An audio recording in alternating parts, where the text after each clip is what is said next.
काँग्रेस योग्य निर्णय घेईल. बिनविरोध होण्यासाठी आम्ही सुद्धा प्रयत्न करतोय. काँग्रेस सुद्धा सकारात्मक राहील. पण काँग्रेसची मागणी एवढीच आहे, एफआयआर तुम्ही त्या ठिकाणी दाखल करा. सपकाळ साहेबांचं जे मत आहे एका अर्थाने योग्यच आहे. काँग्रेसचं मत काय की अजितदादांच्या ऍक्सिडेंटच्या बाबतीत जे इन्व्हेस्टिगेशन नाही तर तपास ज्या पद्धतीने व्हायला पाहिजे, जसं की खरातच्या बाबतीत तपास चांगला चाललाय, चांगली गोष्ट आहे. पण त्याच्यामध्ये जर कमी वेळामध्ये खूप काही गोष्टी बाहेर आल्या, मग अजितदादा एवढे मोठे नेते असताना त्यांच्या मागे जर काही प्रमाणात दुर्लक्ष हे मुद्दामून केलं जात असेल का चुकून होत असेल, पण ते दुर्लक्ष करणं हे योग्य नाही. आणि बारामती ही जागा ही अजितदादांची हक्काची जागा होती. आज सुद्धा सुनित्रा काकी तिथं उभारल्या असल्या तरी अजितदादांकडे बघून त्यांना त्या ठिकाणी मतदान होणार आहे.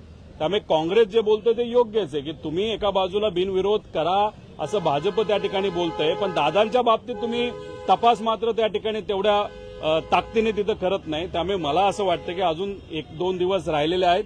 काँग्रेस योग्य निर्णय घेईल. बिनविरोध होण्यासाठी आम्ही सुद्धा प्रयत्न करतोय. काँग्रेस सुद्धा सकारात्मक राहील. पण काँग्रेसची मागणी एवढीच आहे, एफआयआर तुम्ही त्या ठिकाणी दाखल करा. इथं आम्ही आयजीकडे आलो, आयजींनी आम्हाला दाखल होईल असं सांगितलं नाही, पण तिथं कुठेतरी एन्क्वायरी नाहीतर आम्ही काय करणार, चौकशी. म्हणजे बघा शब्दाचा खेळ कसा आहे. आमची इच्छा आहे तपासाची. आम्ही आयजी साहेबांना म्हणतो तुम्ही तपास करा.